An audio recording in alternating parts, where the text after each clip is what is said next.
روزہ اس لیے فرض کیا گیا تاکہ انسان کے اندر تقوی پیدا ہو جائے، انسان گناہوں سے بچ سکے، روزہ رکھے چوری نہ کرے، روزہ رکھ کے جھوٹ نہ بولے، روزہ رکھ کر غیبت نہ کرے، روزہ رکھ کر چوری نہ کرے، روزہ رکھ کر کسی کی ماں بہن کو نہ دیکھے، کسی کے ساتھ چھیڑخانی نہ کرے۔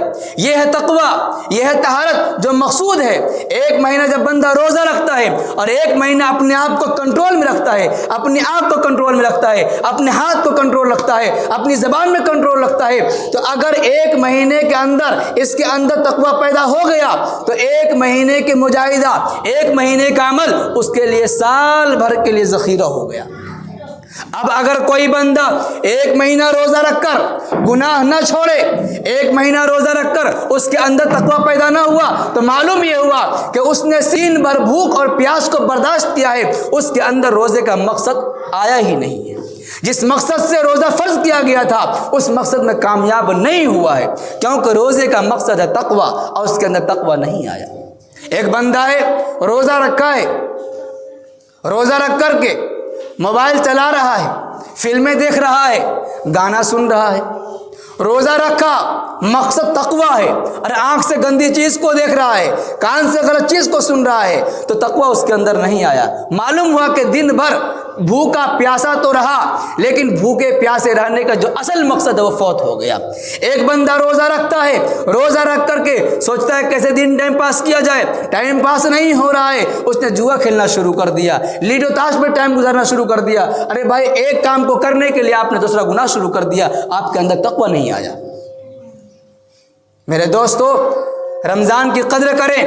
اتنا مہینہ، اتنا مبارک مہینہ، پیارے آقا صلی اللہ علیہ وسلم نے کیا دعا فرمائی ہے شعبان کے مہینے میں؟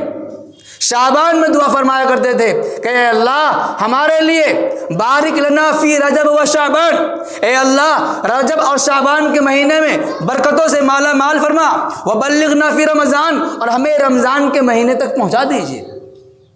حدیثوں میں آتا ہے کہ پیارے نبی صلی اللہ علیہ وسلم رمضان کا مہینہ آنے سے 3 مہینے پہلے تک رمضان کی تیاری میں مصروف ہو جایا کرتے تھے۔ کیسی تیاری؟ افطاری کی تیاری نہیں ہوتی تھی، بلکہ وہ تمام چیزیں جو رمضان کے مہینے میں روزہ رکھنے میں رکاوٹیں پیدا ہو سکتی ہیں، ان کاموں کو پہلے کر لیا جائے تاکہ روزہ رکھنے کے بعد ان کاموں کی طرف ہمارا دھیان نہ جائے۔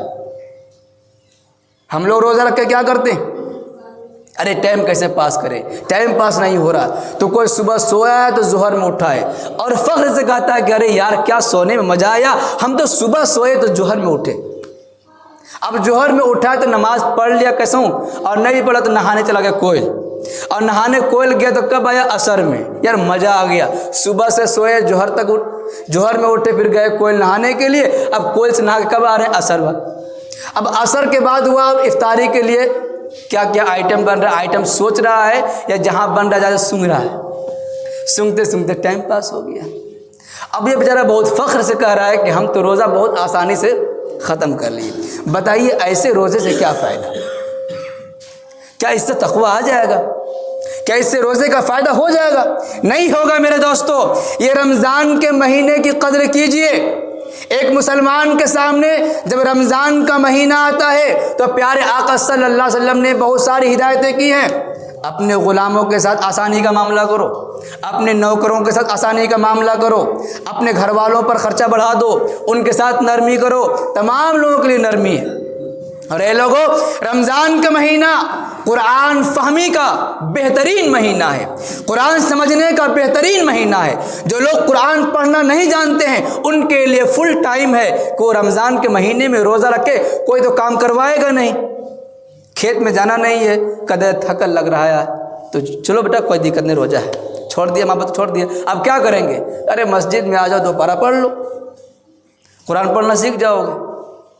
تو رمضان کا مہینہ بہترین مہینہ ہے، قرآن سمجھنے کے لیے بھی، قرآن پڑھنے کے لیے بھی، ذکر و اذکار کے لیے بھی۔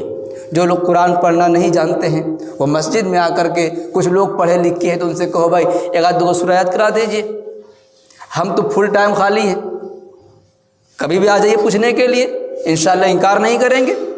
ہاں جب کھانا کھانے کے لیے بیٹھے تو مسئلہ پوچھیے گا، تو تھوڑی ایسا ہوتا ہے۔ ہاں جب خالی وقت میں ہوتا پوچھ لیجئے، انشاءاللہ کوئی دقت نہیں ہے۔ اور رمضان کا مہینہ تو بہترین مہینہ ہے، فل ٹائم ہے ہمارے پاس الحمدللہ، کبھی بھی کوئی آئے، لیکن اس کے لیے جذبہ ہونا چاہیے۔ صرف سن لیے، مسکرا لیے، ہنس لیے تو کیا فائدہ ہوگا؟